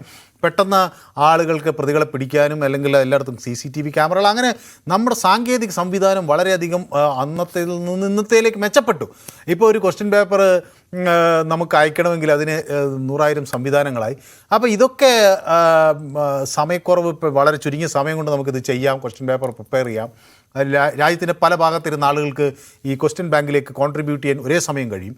അങ്ങനെയൊക്കെ മറ്റതൊക്കെ ഇവിടുന്ന് ഒരു ഡൽഹിയിലേക്ക് ഒരു വണ്ടി പിടിച്ച് പോയി അവിടെ ഇരുന്ന് ക്വസ്റ്റ്യൻ പേപ്പർ സെറ്റ് ചെയ്ത് ആ സാഹചര്യമൊക്കെ അനുദിനം മാറിക്കഴിഞ്ഞിരിക്കണം. അപ്പം ഇതൊക്കെ വെച്ചുകൊണ്ട് ഇനിയെങ്കിലും നമ്മൾ ഇതൊക്കെ പരിഹരിക്കാനുള്ള ശ്രമങ്ങൾ നടത്തണം എന്നാണ് ഞാൻ വിചാരിക്കുന്നത്. അപ്പോൾ ശ്രീ കൃഷ്ണൻകുട്ടി മണിമല എന്നോടൊപ്പം ചേരുന്നുണ്ട്. ശ്രീ കൃഷ്ണൻകുട്ടി മണിമല, ഇത് നിങ്ങളൊരു വശത്ത് വലിയ ധാർമ്മികതയെക്കുറിച്ച് പറയുന്നു, ആശങ്കയെക്കുറിച്ച് പറയുന്നു. ഇവിടെ PSC പരീക്ഷ എഴുതാത്തവന് റാങ്ക് കൊടുത്തു, MCOM എഴുതാത്തവൻ BCOM പാസ്സാകാത്തവന് MCOM ആക്കുന്നു. അതേപോലെ ഒട്ടനവധി കീം പരീക്ഷകളിൽ വീഴ്ച വരുന്നു, PSCയിൽ വീഴ്ച വരുന്നു. എന്നിട്ട് കേന്ദ്രത്തോട് മാത്രം എന്ന നിലയിൽ ഒരു രാഷ്ട്രീയ മുന്നണിയായി ഒരു പ്രമേയം കൊണ്ടുവരുന്നു. ഇതിൽ ആത്മാർത്ഥതയില്ല എന്ന V മുരളീധരൻ്റെ പ്രതികരണത്തോട് ശ്രീ കൃഷ്ണൻകുട്ടി മണിമല എങ്ങനെ പ്രതികരിക്കും? നമസ്കാരം. നമ്മൾ എവിടെയാ തുടങ്ങേണ്ടതെന്നുള്ളതാണ് വിഷയം. നിങ്ങൾക്ക് ഇതിൽ ആത്മാർത്ഥതയുണ്ടോന്നാണ് മുരളീധരൻ ചോദിക്കുന്നത്. ഈ പരീക്ഷ നടത്തുന്നത് നന്നായി നടത്തണം എന്നതിൽ നിങ്ങൾക്ക് ആത്മാർത്ഥതയുണ്ടോ? മുരളീധരന്റെ ഒക്കെ ആത്മാർത്ഥത അളക്കാനായിട്ട് നമ്മൾ വല്ല മീറ്ററും കണ്ടുപിടിക്കേണ്ടി വരും. അതായത് നമ്മൾ ഈ കേരളത്തിലെ കാര്യമല്ലല്ലോ ഇപ്പൊ ചർച്ച ആവശ്യം. അതിന് വേറൊരു ദിവസം ചർച്ച വെക്കാം. അപ്പൊ നമുക്ക് അവിടെ വെച്ച് പറയാം. കാരണം എല്ലാം കൂടെ പറയാൻ നേരമില്ല. ഇന്നത്തെ വിഷയം മാത്രമേ ഞാൻ പറയുള്ളൂ. ഈ നമ്മുടെ ഈ വിഷയം നിയമസഭയിൽ വന്ന പ്രമേയമാണ് എന്റെ വിഷയം. അതാണ് ഞാൻ ചോദിക്കുന്നത്. നിയമസഭയിൽ വന്ന പ്രമേയം നീറ്റ് പരീക്ഷയെ പറ്റിയുള്ളതാണല്ലോ. അതുപോലെ തന്നെ ഇപ്പൊ നോക്കൂ, സംഘടിതമായിട്ട് വളരെ വളരെ സംഘടിതമായിട്ട് ഇന്ത്യ മഹാരാജ്യത്ത് ഒരു വിഭാഗം പ്രവർത്തിക്കുന്നുണ്ട് അവരുടെ സ്വാർത്ഥ താല്പര്യങ്ങൾ നേടിയെടുക്കാൻ വേണ്ടിയിട്ട്. അതിന്റെ ഏറ്റവും നല്ല ഉദാഹരണമാണ് നമ്മുടെ അയോധ്യയിൽ നടന്ന കൊള്ള. ഇപ്പൊ ഇന്നത്തെ ഒരു പത്രസമ്മേളനത്തിൽ കൂടെ പിന്നെ ഞാൻ കേട്ടത് 2,000 കോടിയാണെന്നാ പറയുന്നത് കേട്ടെ. 2,000 അല്ല, 20,000 കോടി ഈ കൊള്ള ചെയ്യപ്പെട്ടിരിക്കുന്നത്. ഇപ്പൊ ഈ നീറ്റ് പരീക്ഷയുടെ കാര്യത്തില് എത്ര ലക്ഷം രൂപയുടെ അല്ലെങ്കിൽ എത്ര കോടി രൂപയുടെ ഒരു കൊള്ളയാണ് ഈ നീറ്റ് പരീക്ഷയുടെ ചോർച്ചയിലൂടെ നടന്നിരിക്കുന്നത്. എത്ര ലക്ഷം കുട്ടികളുടെ ഭാവിയാണ് ഈ തുലാസിലാടുന്നത്. എത്ര മാതാപിതാക്കളാണ് അതിന്റെ പേരിൽ വിഷമിക്കുന്നത്. ഇതെല്ലാം നോക്കിയിട്ട് അതിന്റെ രീതിയിൽ പ്രതികരിക്കാനായിട്ട് കേന്ദ്ര സർക്കാർ തയ്യാറായിട്ടില്ല. ഇതുവരെ ആരെങ്കിലും വന്ന് പരസ്യമായി എന്തെങ്കിലും അതിനെപ്പറ്റി പറഞ്ഞായിട്ട് നമുക്കറിയില്ല. ഈ റേഡിയോയിലൊക്കെ, എനിക്ക് റേഡിയോ ഒക്കെ ഉണ്ട്, എല്ലാ ദിവസവും ഞാൻ റേഡിയോ കേൾക്കുന്നയാളാ. അതിലിങ്ങനെ വല്ല ഈ സമയങ്ങളിൽ മൻ കി ബാത്ത് ഒരു സംഗതി വരാറുണ്ട്. മൻ കി ബാത്ത് അതായത് വൺ വേ ട്രാഫിക്കാണ് കമ്മ്യൂണിക്കേഷൻ മുഴുവൻ. നമ്മൾ കേൾക്കുന്ന കാര്യങ്ങളെ പറ്റി നമുക്ക് തൃപ്തികരമായ രീതിയിൽ മറുപടി പറയാൻ ആരും രാജ്യത്തില്ല എന്നുള്ളതാണ് വിഷയം. എന്തുകൊണ്ട് പറയാൻ തയ്യാറാകുന്നില്ല? കാരണം അവരുടെയൊക്കെ ബന്ധപ്പെട്ട ആൾക്കാരൊക്കെ ഇതിനകത്ത് ഉണ്ടാവും. നമുക്കറിയില്ല. അന്വേഷണങ്ങൾ അത്ര വലിയ കാര്യക്ഷമമായിട്ട് നടക്കുന്നതും ഇല്ല, ആരെങ്കിലും ശിക്ഷിക്കപ്പെടുന്നതും ഇല്ല. എന്തെങ്കിലും താൽക്കാലികമായിട്ട് ആരുടെയൊക്കെ വീടൊക്കെ ഇടിച്ചു നിർത്തി എന്ന് പറയുന്നു. അതൊക്കെ പ്രാകൃതമായ കാര്യങ്ങളല്ലേ? അതൊന്നും അല്ലല്ലോ രാജ്യത്തെ നിയമം. എന്തെങ്കിലും കുറ്റം ചെയ്തതിനെ വീട് ഇടിച്ചു നിർത്തുക, അവരുടെ വീട്ടുകാരെ ഉപദ്രവിക്കുക, അതാണോ നിയമം? അതൊക്കെ ആ കാലമൊക്കെ പണ്ടത്തെ പ്രാകൃത നിയമങ്ങൾ അതൊക്കെ. അതൊന്നും അല്ല ചെയ്യേണ്ടത്. ഇപ്പൊ കുഞ്ഞുണ്ണി മാഷിന്റെ ഒരു കവിതയുണ്ട്, കേട്ടിട്ടുണ്ടാവും തോന്നുന്നു. മടിയൻ കുട്ടിക്കൊരടി, മടിയൻ മാഷുക്കൊരിടി, മടിയൻ മന്ത്രിക്കൊരു വെടി എന്നാണ് ആ കവിത പറയുന്നത്. അതായത് ഇതുപോലുള്ള കാര്യങ്ങൾ ചെയ്യുന്നവർക്ക് അതിന് തക്കതായ ശിക്ഷ കൊടുക്കുന്ന ഒരു സംവിധാനം കൂടെ ഇല്ല. ഇവർക്കെല്ലാം രക്ഷപ്പെട്ടു പോകാനുള്ള പഴുത് ഉണ്ടാക്കി വെച്ചുകൊണ്ടാണ് ഈ കാര്യങ്ങളൊക്കെ നടന്നുകൊണ്ട് പോകുന്നത്. ഇത് ചെയ്യുന്നവർക്ക് ആത്മാർത്ഥത ഇല്ല എന്നുള്ളത് വളരെ ഉറപ്പാണ്. തീരെ ആത്മാർത്ഥതയില്ല. അതുകൊണ്ടാണ് പിന്നെയും റിപ്പീറ്റ് ആയിട്ട് നടന്നുകൊണ്ടിരിക്കുന്നത്. അത് എന്തെങ്കിലും വരട്ടെ എന്ന് മാത്രം ആശിക്കുന്നു. ഇത്രയാണ് പറയാനുള്ളത്. ശരി, ഓക്കെ, വ്യക്തമാണ്. അപ്പോൾ ശ്രീ മുരളീധരൻ നായർ എം എന്നോട് പറയുന്നത് അദ്ദേഹം പഠിക്കുന്ന കാലത്തെ SLC പരീക്ഷ ചോദ്യക്കടലാസ് പോലും പ്രസിൽ കൊടുക്കാതെ എവിടെയൊക്കെ അച്ചടിച്ച് കൊണ്ടുവന്ന സംഭവമൊക്കെ ഉണ്ടായിട്ടുണ്ടെന്നാണ് പറയുന്നത്. അപ്പോൾ ആ കാലമൊക്കെ മാറിയെന്ന് ഞാനും വിചാരിക്കുകയാണ്. ഞാൻ പാപ്പു എന്നോട് പറയുന്നത് BJP will hunt down the wrong doers and not like India protecting the wrong doers എന്ന് പറയുന്നു. ഓക്കെ, നോക്കാം നമുക്ക് ഇത് ഈ തവണയോടുകൂടി അവസാനിക്കുമോ എന്ന്. ശ്രീ ബിനോയ് കരുതുന്നുണ്ടോ ഈ 2026 ഇത് ചോദ്യപേപ്പർ ചോർച്ചയുടെ അവസാന ദിനമായിരിക്കുമെന്ന്? നമസ്കാരം മനു. നമസ്കാരം. ഒരിക്കലും കരുതുന്നില്ല. BJP കേന്ദ്രം ഭരിക്കുന്നിടത്തോളം കാലം ധർമ്മേന്ദ്ര പ്രധാൻ BJP എല്ലാ കാലത്തും ഈ ചോദ്യപേപ്പർ ചോർച്ചയില്ലേ? BJP എന്ന് മാത്രം പറയണമെന്നാണ് എന്നോട് ഒരു പ്രേക്ഷകൻ ചോദിക്കുന്നത്. അല്ല, പ്രേക്ഷകൻ ചോദിക്കുന്നത് അവിടെ ഇരിക്കട്ടെ. ഇത് 22 ലക്ഷം വിദ്യാർത്ഥികൾ എഴുതുന്ന ഇന്ത്യയിലെ ഏറ്റവും വിശ്വാസ്യതയുള്ള ഒരു എക്സാമാണ്.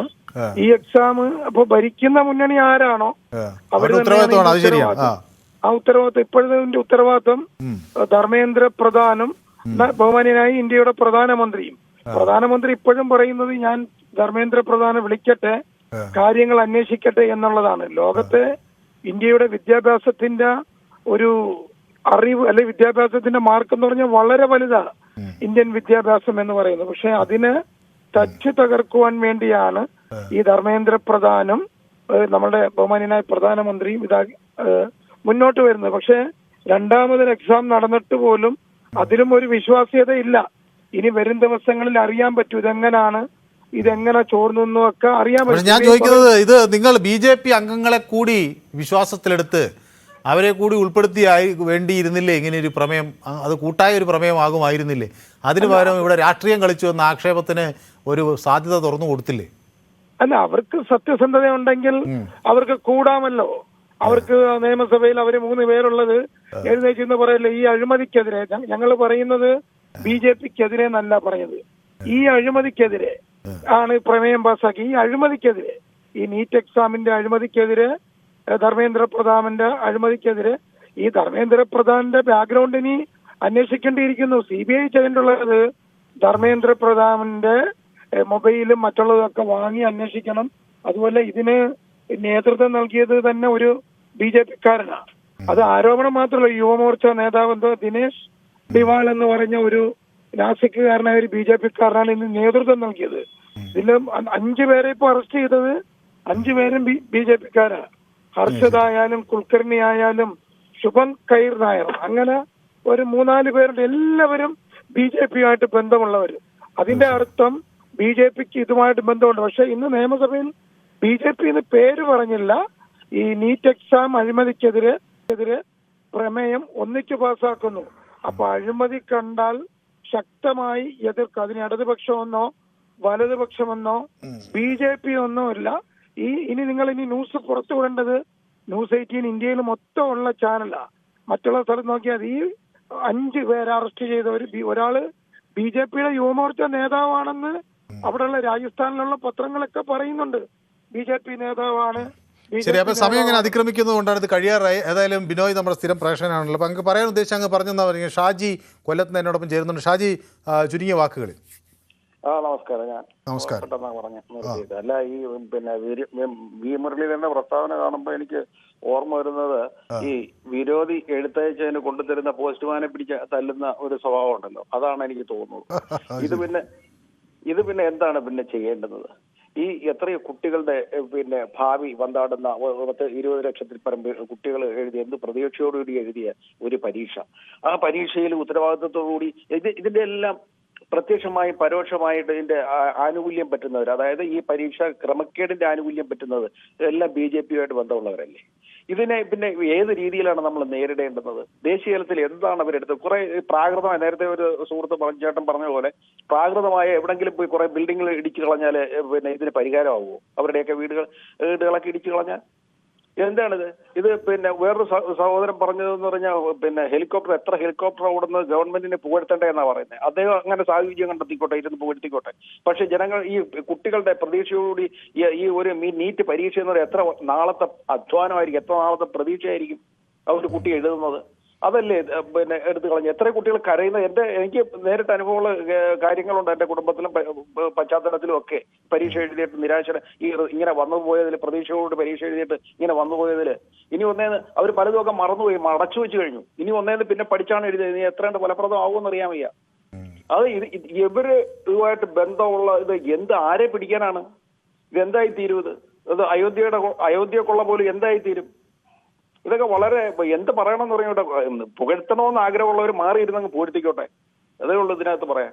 ശരി, വ്യക്തമാണ് താങ്കളുടെ അഭിപ്രായം. അപ്പോൾ എന്നോട് അജിത് കുമാർ മാറോളി പറയുന്നത് നീറ്റ് പരീക്ഷ നടത്തിപ്പോൾ NTA-യിൽ നിന്ന് എടുത്ത് മാറ്റി CBSE നേരിട്ട് നടത്തണം എന്നാണ് പറയുന്നത്. അങ്ങനെ നടത്തിയ കുറച്ച് പ്രശ്നങ്ങൾക്ക് പരിഹാരം ഉണ്ടാകും എന്നാണ് പറയുന്നത്. നീറ്റിലും ബക്കാർഡിയിലും ഡീലുണ്ടായി എന്നാണ് ഗ്ലാഡിയേറ്റർ പറയുന്നത്. കേരളത്തിൽ പ്രമേയം പാസ്സാക്കിയതുകൊണ്ട് കേന്ദ്രം പേടിച്ച് വിറച്ചുപോയി എന്നൊക്കെ മുരളി എന്നോട് പറയുന്നുണ്ട്. +2 വന്നപ്പോൾ തച്ച് തകർത്ത കമ്പ്യൂട്ടറിൻ്റെ എണ്ണം അറിയാമോ എന്നൊക്കെ ചോദിക്കുകയും ചെയ്യുന്നുണ്ട്.